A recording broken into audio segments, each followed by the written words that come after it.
ఈ week the boys ఎపిసోడ్లో ఒక హోల్సమ్ ఫ్యామిలీ రియూనియన్, మా ఎక్స్ గర్ల్ ఫ్రెండ్కి ఉన్న సేమ్ పవర్స్ ఉన్న ఒక మెస్టప్ వాల్ క్రీచర్ అండ్ చాలా saddest mambo number 5 listening party ఉన్నాయి. మీరు గనక ఈ వీడియోస్కి కొత్త అయితే ఇది ఈ ఎపిసోడ్ మీద ఒక డీప్ డైవ్. ఇక్కడ మనం మిస్ అయిన క్లూస్, థియరీస్ అండ్ డీటెయిల్స్ అన్నీ డిస్కస్ చేద్దాం. కానీ మర్చిపోకుండా లైక్ అండ్ సబ్స్క్రైబ్ చేయండి, లేదంటే నేనింకా సిగ్మా స్పాన్సర్షిప్స్ ఎక్కువ తీసుకోవాల్సి వస్తుంది. అసలు ఈ ఎపిసోడ్ రయాన్ అండ్ హోమ్లాండర్ ఫోటోతో స్టార్ట్ అవ్వడం చాలా ఐరానిక్గా ఉంది. ఎందుకంటే లాస్ట్ ఎపిసోడ్లో హోమ్లాండర్ అతన్ని కొట్టి కొట్టి బ్లడీ పల్ప్ చేశాడు కాబట్టి. ఈ ఫోటో హోమ్లాండర్ ప్రపంచానికి తన కొడుకుని ఇంట్రడ్యూస్ చేసిన రోజు తీసింది.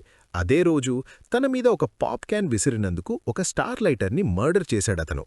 రయాన్ని ది ఎంపైర్ స్ట్రైక్స్ బ్యాక్ మూవీని స్పాయిల్ చేయడం. ఎన్నో ఏళ్లు రయాన్ అండ్ తన మదర్ బెక్కా హోమ్లాండర్ నుండి తప్పించుకోవడానికి విట్నెస్ ప్రొటెక్షన్లో ఉన్నారు. తన మదర్ ఇలాంటి మూవీస్ని అస్సలు చూడనిచ్చేది కాదు. కానీ రయాన్/లూక్ స్కైవాకర్ అండ్ హోమ్లాండర్/లార్డ్ డార్త్ వేడర్ మధ్య ఉన్న ఎనాలజీ మాత్రం ప్రిటీ డామ్ క్లోజ్గా ఉంటుంది. రయాన్ ఈవెన్ అంటాడు, ఈ మూవీలో రిగార్డింగ్ హెన్రీలో ఉన్న ఆయన ఉంటాడు కదా అని. తను 1991లో వచ్చిన హ్యారిసన్ ఫోర్డ్ మూవీ గురించి మాట్లాడుతున్నాడు. హ్యారిసన్ ఫోర్డ్ రెఫరెన్స్ ఇవ్వాలంటే ఇన్ని మూవీస్ ఉండగా రిగార్డింగ్ హెన్రీ చూస్ చేసుకోవడమేంటి? రయాన్ ఎంత షెల్టర్డ్గా పెరిగాడో దీన్ని బట్టి మనకు అర్థమవుతుంది. ఇది ఎలా ఉందంటే, అప్పట్లో తను హోమ్లాండర్ అండ్ స్టామ్ ఫ్రాంట్కి the blind side Lego stop motion recreation చూపించినట్టే ఉంది. రయాన్కి ఎప్పుడూ ఒక కన్ఫ్యూజన్ ఉంటుంది, బచ్చర్ తనని నిజంగానే కేర్ చేస్తున్నాడా లేదా అని. లాస్ట్ ఎపిసోడ్లో బచ్చర్ తన మీద ఒక ట్రాకింగ్ డివైస్ పెట్టాడు, కానీ అది రయాన్ సేఫ్టీ కోసమా లేదా తన ద్వారా హోమ్లాండర్ దగ్గరికి వెళ్లడానికా అనేది మనం కన్ఫామ్గా ఈ దగ్గరికి అని నేననుకుంటున్నాను. ఎందుకంటే లాస్ట్ ఎపిసోడ్లోనే తన ఫాదర్ డాక్టర్ సమీర్ షా ఇంకా బతికే ఉన్నాడు అని జోయీకి తెలిసింది. అసలు డాక్టర్ షా రయాన్ కోసం ఆ వైరస్ని రీక్రియేట్ చేసే ఛాన్స్ ఉందా అని నేను ఆలోచిస్తున్నాను. దీనివల్ల రయాన్ ఒక్క దెబ్బతో హోమ్లాండర్ అండ్ బచ్చర్ ఇద్దరినీ ఖతం చేయొచ్చు. గుర్తుపెట్టుకోండి, జోయీ అండ్ డాక్టర్ షాకి బచ్చర్ని చంపడమే ప్రయారిటీ. ఇంకా ఎపిసోడ్ 2లో చూస్తే రయాన్ ఈ టాస్క్లో జోయీకి తోడుగా ఉండటానికి కొంచెం రిలక్టెంట్గా ఉన్నాడు. కానీ ఇప్పుడు థింగ్స్ మారిపోయి ఉండొచ్చు. మళ్ళీ వాట్ టవర్కి వస్తే హోమ్లాండర్కి ఫైర్ క్రాకర్ నుండి సోల్జర్ బాయ్ స్మెల్ వస్తోంది, కానీ తను దాన్ని తన రాబర్ట్ లీ పర్ఫ్యూమ్ లైన్ అని కట్టిపాడేస్తుంది. సివిల్ వార్ టైంలో కన్ఫెడరేట్ ఆర్మీ లీడర్ ఈయనే. లాస్ట్ ఎపిసోడ్లో ఫైర్ క్రాకర్ సోల్జర్ బాయ్తో పడుకుంటుంది. అది ఖచ్చితంగా ప్రెగ్నెంట్ అవ్వడానికి తను చేసే ఒక హెయిల్ మేరీ అటెంప్ట్ లాగే ఉంది. తనకి మళ్లీ లాక్టేట్ అవ్వాలని ఉంది. మనకిక్కడ ఏం తెలుస్తోందంటే, తను మెటోక్లోప్రమైడ్ అనే పిల్స్ తవ్వడం ఆపేసింది. ఎందుకంటే ఆ పిల్స్ వల్ల తనకి హార్ట్ ఎన్లార్జ్ అయింది. ఆ మిల్క్ లేకుండా తను ఎసెన్షియల్లీ యూజ్లెస్ అయిపోయింది. అందుకే తను హోమ్లాండర్ గుడ్ గ్రేసెస్ వైరస్ నుండి ఇమ్యూనిటీ రావడమే కాకుండా ఎటర్నల్ లైఫ్ కూడా వస్తుంది. ఒకవేళ హోమ్లాండర్కి గనక ఆ V1 దొరికితే సోల్జర్ బాయ్ తాను అందరికంటే ఎక్కువ హేట్ చేసే వ్యక్తితో ఎటర్నిటీ స్పెండ్ చేయాల్సి వస్తుంది. సో సోల్జర్ బాయ్ అక్కడికి ముందే వెళ్లి దాన్ని డెస్ట్రాయ్ చేయాలి. సిస్టర్ సేజ్కి ఈ విషయం తెలుసు. సో హోమ్లాండర్కి ఆ V1 దొరకడం తనకి కూడా ఇష్టం లేదు అని షో మనకి స్నీకీగా హింటిస్తోంది. సిస్టర్ సేజ్ ప్రెసిడెంట్ క్యాల్హూన్తో ఫోన్లో మాట్లాడుతోంది. మనకు తెలుసుగా, ఆయన జస్ట్ హోమ్లాండర్ చేతిలో ఒక పప్పెట్ మాత్రమే అని. గవర్నమెంట్ ఇప్పుడు పబ్లిక్ స్కూల్స్కి ఫండింగ్ ఆపేస్తోంది. అండ్ దానికి బదులు పేరెంట్స్కి హోమ్లాండర్ ఫ్రీడమ్ ఇప్పుడు ఉన్నదానికంటే 3 టైమ్స్ ఎక్కువ ఫండ్స్ కావాలి. అందుకే ఈ ఫ్రీడమ్ క్యాంప్స్ కోసం ఈ మనీని మూవ్ చేస్తున్నారు. ఇది రియల్ వరల్డ్లో టెనెసీ అండ్ ఫ్లోరిడా లాంటి స్టేట్స్ చేసిన స్కూల్ వౌచర్ ప్రోగ్రామ్స్ ఎక్స్పాన్షన్ని ఎకో చేస్తోంది. ఇప్పుడు ద బాయ్స్ అండ్ హోమ్లాండర్ ఇద్దరూ ఫోర్ట్ హార్మనీకి బయలుదేరతారు. ఇది ఫ్రెడరిక్ వాట్కి చెందిన పాత ల్యాబ్. ఇక్కడే సోల్జర్ బాయ్ లాంటి సూప్స్కి V1ని సక్సెస్ఫుల్గా ఇంజెక్ట్ చేశారు. హోమ్లాండర్కి ఈ ప్లేస్ గురించి స్టాన్ ఎడ్గర్ ద్వారా తెలుస్తుంది. డీప్ నాయర్ని నాకౌట్ చేసి స్టాన్ ఎడ్గర్ని క్యాప్చర్ చేశాడు కదా, అప్పుడు తెలిసిందన్నమాట. కానీ ఒక విషయం చెప్పాలి, అక్కడ నాయర్ స్విచ్ ఏమీ లేదని నాకు కొంచెం డిసప్పాయింట్ అయింది. సీజన్ 3లో హోమ్లాండర్కి నాయర్ తను సోల్జర్ బాయ్ కొడుకునని విషయం చెప్పలేదని చంపేశాక వాట్ ఒక యాక్టర్ని తన ప్లేస్లో పెట్టింది. ఈ సీజన్ స్టార్టింగ్ 3 ఎపిసోడ్స్ వరకు నాయర్ మళ్లీ మాట్లాడటం ఆపేసరికి చాలామంది ఇక్కడెవరో కొత్తవాళ్లు వచ్చారు అని థియరైజ్ చేశారు. కానీ కట్ చేస్తే అతను జస్ట్ మెథడ్ యాక్టింగ్ చేస్తున్నాడు అని తెలిసింది. ఆనెస్ట్లీ దీన్ని ఇంకా ఇంట్రెస్టింగ్గా హ్యాండిల్ చేయొచ్చు అని నాకనిపిస్తోంది. సీజన్ 4 డిలీటెడ్ సీన్ ఒకటుంది. అది నాయర్ ఎందుకు సైలెంట్గా ఉన్నాడు అనేదానికి కొంచెం కాంటెక్స్ట్ ఇస్తుంది.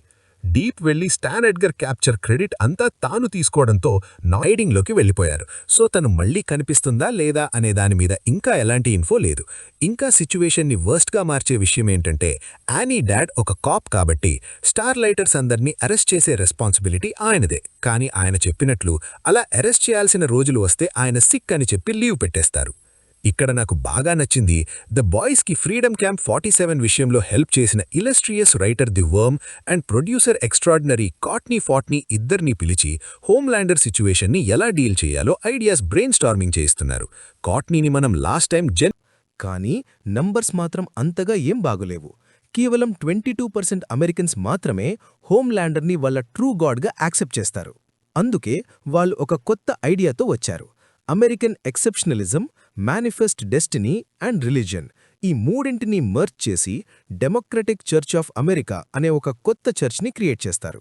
దీనికి కోర్ ప్రిన్సిపల్ ఏంటంటే అమెరికా అనేది గాడ్స్ గవర్నమెంట్, మనం ఆయన చూజన్ పీపుల్ అండ్ హోమ్లాండర్ ఆయన ప్రాఫిట్ అని. ఆయన్ని ఒక ప్రాఫిట్ అని పిలవడం వల్ల డైరెక్ట్గా గాడ్గా చూస్తే స్టార్మ్ ఫ్రంట్ అసలు హోమ్లాండర్కి మదర్ అయ్యే ఛాన్స్ ఉంది అనే లెన్స్లో చూస్తే ఈ లైన్ ఇంకా క్రీపీగా అనిపిస్తుంది. హోమ్లాండర్కి చెప్పిన స్టోరీ ప్రకారం తన మదర్ ఒక హోమ్లెస్ రన్నవే అని ఆమెకు $2000 ఇచ్చి ఎంబ్రియోని క్యారీ చేయించారని చెప్తారు. కానీ అదంతా చెప్పే సొల్లు కబుర్లే అని నాకనిపిస్తుంది. అసలు ప్రపంచంలోనే స్ట్రాంగెస్ట్ సూపర్ సోల్జర్ని క్రియేట్ చేయాలని అనుకున్నప్పుడు ఎవరో ర్యాండమ్ ఉమెన్ని మదర్గా ఎందుకు సెలెక్ట్ చేస్తారు? One of the greatest female సూప్స్ని ఎందుకు చూజ్ చేసుకోరు? 1981లో హోమ్లాండర్ పుట్టిన టైంలో స్టార్మ్ ఫ్రంట్ ఆరిజిన్స్ గురించి అసలు ఎవరికీ తెలియస్తుంది.